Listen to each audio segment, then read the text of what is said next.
وَإِذْ فَرَقْنَا بِكُمُ الْبَحْرَ فَأَنْجَيْنَاكُمْ وَأَغْرَقْنَا آلَ فِرْعَوْنَ وَأَنْتُمْ تَنظُرُونَ۔ ترجمہ: اور یاد کرو جب ہم نے تمہارے لیے دریا کو پھاڑ دیا تو ہم نے تمہیں بچا لیا اور فرعونیوں کو تمہاری آنکھوں کے سامنے غرق کر دیا۔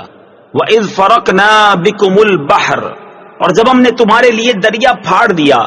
تفسیر صراط الجنان میں ہے یہ دوسری نعمت کا بیان ہے جو بنی اسرائیل پر فرمائی کہ انہیں فرعونیوں کے ظلم و ستم سے نجات دی اور فرعون کو اس کی قوم سمیت ان کے سامنے غرق کر دیا، جس کا مختصر واقعہ یہ ہے کہ حضرت موسیٰ علیہ السلام حکم الہی پر رات کے وقت بنی اسرائیل کو لے کر مصر سے روانہ ہوئے۔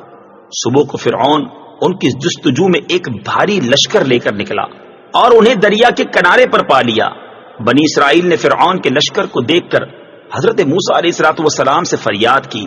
آپ علیہ السلام نے اللہ تعالیٰ کے حکم سے دریا پر اپنا عصا مارا، اس کی برکت سے عین دریا میں 12 خشک راستے پیدا ہو گئے اور پانی دیواروں کی طرح کھڑا ہو گیا اور ان آبی دیواروں میں جالی کی مثل روشن دان بن گئے۔ بنی اسرائیل کی ہر جماعت ان راستوں میں ایک دوسرے کو دیکھتی اور باہم باتیں کرتی گزر گئی۔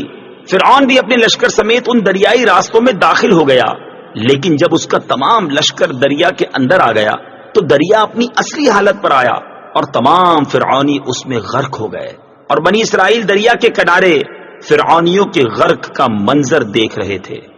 انبیاء کرام علیہ السلام پر ہونے والے انعام کی یادگار قائم کرنا سنت ہے۔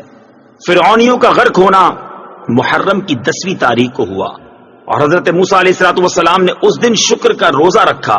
صحیح بخاری اور صحیح مسلم میں ہے، حضرت عبداللہ بن عباس رضی اللہ تعالی عنہما فرماتے ہیں جب حضور پرنور صلی اللہ تعالی علیہ وسلم مدینہ منورہ تشریف لائے تو آپ نے دیکھا کہ یہودی عاشورہ کے دن روزہ رکھتے ہیں۔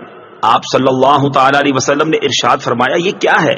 یہودیوں نے عرض کی یہ نیک دن ہے، یہ وہ دن ہے جس میں اللہ تعالیٰ نے بنی اسرائیل کو ان کے دشمن سے نجات دی۔ تو حضرت موسیٰ علیہ السلام نے اس دن روزہ رکھا تھا۔ رسول کریم صلی اللہ تعالی علیہ وسلم نے ارشاد فرمایا تمہاری نسبت موسیٰ سے میرا تعلق زیادہ ہے۔ چنانچہ آپ صلی اللہ تعالی علیہ وسلم نے اس دن روزہ رکھا اور اس دن روزہ رکھنے کا حکم ارشاد فرمایا۔ البتہ صرف 10 محرم کا روزہ نہ رکھا جائے بلکہ اس کے ساتھ آگے یا پیچھے ایک روزہ ملایا جائے، جیسا کہ حضرت عبداللہ بن عباس رضی اللہ تعالی عنہما سے مروی ہے۔ رسول اللہ صلی اللہ تعالی علیہ وسلم نے ارشاد فرمایا عاشورہ کے دن کا روزہ رکھو اور اس میں یہودیوں کی مخالفت کرو، عاشورہ کے دن سے پہلے یا بعد میں ایک دن کا روزہ رکھو۔